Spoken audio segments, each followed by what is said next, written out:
안녕하세요, 여러분. 경제학의 세계적인 바이블, 폴 크루그먼의 경제학 원론을 누구보다 쉽고 재미있게 풀어드리는 경제학장 박사입니다. 오늘은 우리 모두가 매일같이 하는 고민이죠. 바로 이 한정된 돈으로 어떻게 해야 가장 행복하게 잘 쓸 수 있을까 하는 문제입니다. 이번 시간 강의 제목은 바로 한계 화폐의 지출입니다. 자, 아주 현실적인 문제로 한번 시작해 볼게요. 여러분이 지금 푸드코트에 있고 지갑엔 딱 정해진 돈만 있다고 상상해 보세요. 뭘 먹어야 가장 만족스러울까요?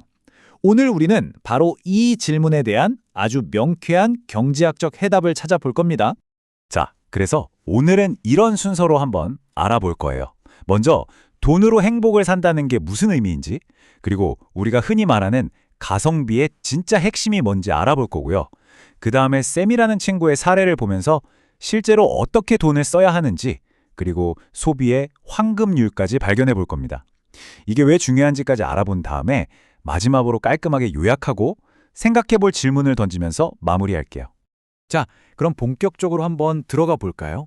우리가 똑똑하게 소비하는 비밀, 그건 단순히 싼 걸 사거나 무조건 좋아하는 걸 사는 데 있는 게 아니에요. 바로 가격과 만족도, 이 둘을 어떻게 잘 조합해서 최고의 가성비를 찾아내느냐에 달려있죠. 이때 아주 유용하게 쓰이는 경제학 도구가 바로 1달러당 한 개 유용이라는 겁니다. 말이 좀 어렵나요? 쉽게 말해서 내가 어떤 물건에 1달러를 더 썼을 때 추가로 얻게 되는 만족감이 얼마냐, 이걸 재는 거예요. 일종의 돈의 효율성 지표라고 생각하시면 딱 맞습니다. 자, 그래서 최고의 가성비를 찾는 공식은 바로 이겁니다. 정말 중요하니까 화면을 주목해 주세요.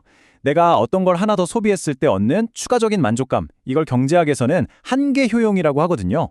이 한계 효용을 그 물건의 가격으로 나누는 겁니다. 이 숫자가 클수록 우리는 와, 가성비 좋다, 이렇게 말할 수 있는 거죠. 자, 그럼 이 개념이 말로만 들으면 좀 헷갈리니까 교과서에 나오는 샘이라는 친구의 사례를 통해서 아주 구체적으로 한번 들여다보겠습니다. 교과서에 나오는 세미의 사례를 보시죠. 화면에 보이는 표가 바로 교재에 나오는 건데요. 세미는 지금 20달러를 가지고 4달러짜리 조개 요리랑 2달러짜리 오징어 튀김 중에서 뭘 얼마나 먹을지 고민하고 있어요. 이 표는 세미가 각각을 몇 개씩 먹을 때마다 느끼는 총 만족도, 즉 효용이 숫자로 어떻게 변하는지를 보여주고 있습니다. 자, 바로 이 표를 가지고 최적의 조합을 한번 찾아보자고요. 자, 그럼 세미는 어떻게 해야 가장 행복할까요? 아주 간단해요. 내가 마지막으로 산 조개 요리에 쓴 돈의 가성비랑 마지막으로 산 오징어 튀김에 쓴 돈의 가성비를 비교해 보는 거예요.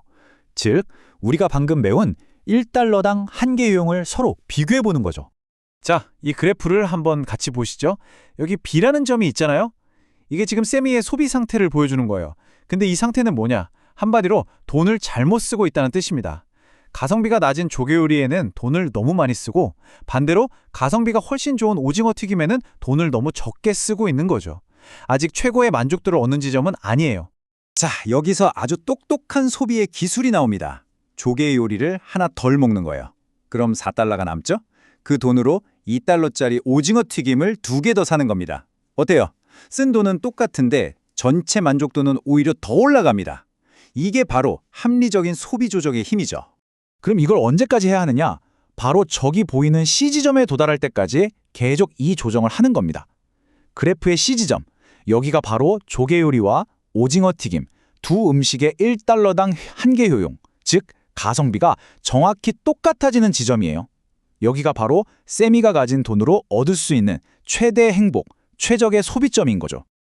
자, 이렇게 해서 우리는 경제학에서 말하는 아주 중요한 원칙, 모든 합리적인 소비자가 따라야 할 일종의 황금률에 도달하게 된 겁니다. 그 황금률은 바로 이겁니다.